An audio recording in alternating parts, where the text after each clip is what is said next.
নমস্কার বন্ধুরা, রূপা রান্নাঘরে একটি নতুন রান্না ভিডিও সকল বন্ধুদেরকে অনেক অনেক ভালোবাসা দিয়ে স্বাগত জানাই। সাথে শুভ সকাল বন্ধুরা। আজ আমি সকালে মেয়ের টিফিন রেডি করছি, সেটাই বন্ধুদেরকে শেয়ার করছি। আজ কোনো রান্না শেয়ার করছি না, টিফিনটাকে শেয়ার করছি। এই যে 5টা মশলা আমি সিদ্ধ করে নিয়েছি। সামান্য পরিমাণে হাফ চা চামচ তেল দিয়েছিলাম, গরম জলে দিয়ে সিদ্ধ করে নিয়েছি।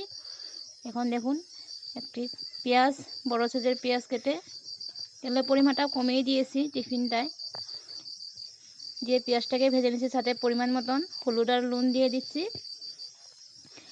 এখন জল ঝরিয়ে রাখা পাস্তাগুলিকে দিয়ে দিচ্ছি,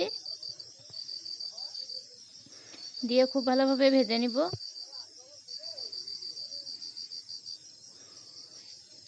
এখন 5টা ম্যাগি মশলা যোনটা ছিল সেটাকে দিয়ে দিচ্ছি।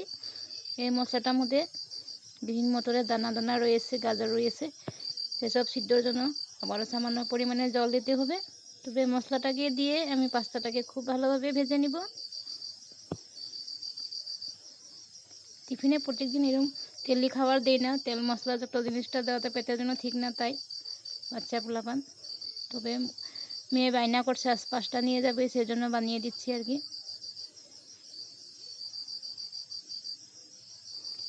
দেখুন ভালোভাবে আমি ভেজে নিয়েছি। এখন সামান্য পরিমাণে জল দিয়ে দিব। পাস্তাটা সিদ্ধ হয়ে গেছে, সেই জন্য বেশি জল লাগবে না, শুধু মশলাটার জন্য লাগবে। জলটা শুকিয়ে গেছে, আমার পাস্তাটা হয়ে গেছে দেখুন বন্ধুরা। এখন নামিয়ে নিব। পাস্তা নামিয়ে মেয়ের টিফিনে ভরিয়ে দিয়েছি। পাস্তাটা আমার কেমন হয়েছে কমেন্ট করে বলবে। এইভাবে পাস্তা করে খেলে আমাদেরকেও খুব ভালো লাগে, বাচ্চাদের। নমস্কার, সবাই যেন ভালো আর সুস্থ থাকে।